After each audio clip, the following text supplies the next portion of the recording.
ये नीचे आ रहा है मी लिखा हुआ आ रहा है, मी आपकी अपनी प्रोफाइल आ रही है। आपने जिस तरह मी के ऊपर क्लिक किया तो यहाँ पे आपका यूजर नेम आ गया, अंस फारूक आ गया, या वट एवर जो भी आपका है वहाँ पे आ गया। साथ ही आपका वाईफाई कॉन्फ़िगरेशन का बटन बना हुआ है। आपने वाईफाई कॉन्फ़िगरेशन के बटन को क्लिक करना है। जब आप वाईफाई कॉन्फ़िगरेशन के बटन को क्लिक करेंगे, जब आप वाईफाई कॉन्फ़िगरेशन के बटन को क्लिक करेंगे तो यहाँ पे आपके पास एक वाईफाई कनेक्ट का ऑप्शन आ जाएगा। ठीक है, आपने अपने वाईफाई की सेटिंग में जाना है, मोबाइल की वाईफाई की सेटिंग में, ऐप को नीचे करके वाईफाई की सेटिंग में जाएंगे। वहाँ पे आपको आपके इन्वर्टर के नेम से जो ये वाला कोड जो आपके एलसीडी के नीचे कोड लिखा हुआ था उसी नेम का एक वाईफाई ऑलरेडी मिल रहा होगा। ठीक है, आपने उस नेम के वाईफाई को क्लिक करना है और क्लिक करके 1 2 3 4 5 6 7 8 उसका पासवर्ड है डिफॉल्ट, उसके साथ आपने उसके वाईफाई से कनेक्ट होना है।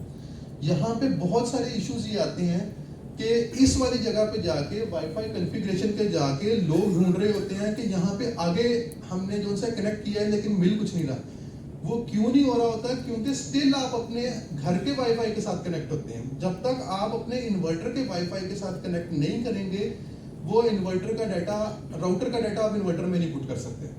ठीक है, तो सबसे फोरमोस्ट चीज ये है कि जिस तरह आप वाईफाई कॉन्फ़िगरेशन के ऊपर जाएं, साथ ही ड्रॉप डाउन मेन्यू से अपने वाईफाई की सेटिंग के अंदर जाएं। वाईफाई की सेटिंग के अंदर जाके इन्वर्टर के वाईफाई का जो नंबर आ रहा है, जो आपका अगर 2-3 लगे हुए हैं तो आपका ये जो नंबर आ रहा है 1055 आप इसके साथ कनेक्ट कर दें। ये आपसे पासवर्ड मांगेगा, पासवर्ड डिफॉल्ट है 1 2 3 4 5 6 7 8। जिस तरह ही आप उसके पासवर्ड को डालेंगे, आपका विदाउट इंटरनेट एक हॉटस्पॉट लिंक क्रिएट हो जाएगा इन्वर्टर एंड आपके मोबाइल के दरमियान में। ठीक है, ये चीज देखने वाली है।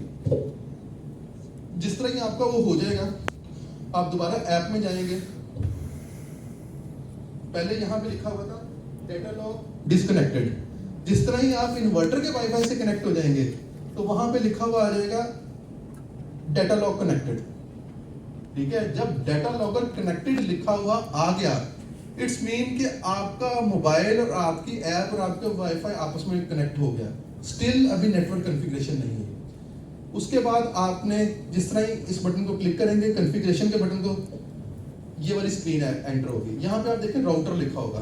आप इस वाईफाई के बटन को क्लिक करेंगे तो जितने भी अवेलेबल राउटर्स उस टाइम के ऊपर आपके घर में या आपके प्रीमिसेस पे शो हो रहे होंगे, वो सारे के सारे आ जाएंगे। जिस तरह हम मोबाइल का वाईफाई कनेक्ट करते हैं, उसमें से जो आपका अपना राउटर है जिसके साथ आप कनेक्ट करना चाह रहे हैं, आप उसको क्लिक करें, उसका पासवर्ड डालें, पासवर्ड डाल के उसका कंफर्म पासवर्ड करें और उसको ओके कर दें। ठीक है, जिस तरह ही आप कंफर्म पासवर्ड करके उसको ओके करेंगे, ऑटोमेटिकली वाईफाई का जो डिवाइस है वो रिस्टार्ट हो जाएगा। आपके इन्वर्टर के वाईफाई का डिवाइस आपने जो कनेक्ट किया था इन्वर्टर के वाईफाई के साथ, वो भी डिस्कनेक्ट ऑटोमेटिकली हो जाएगा और आपका मोबाइल दोबारा से आपके घर के राउटर पे चला जाएगा।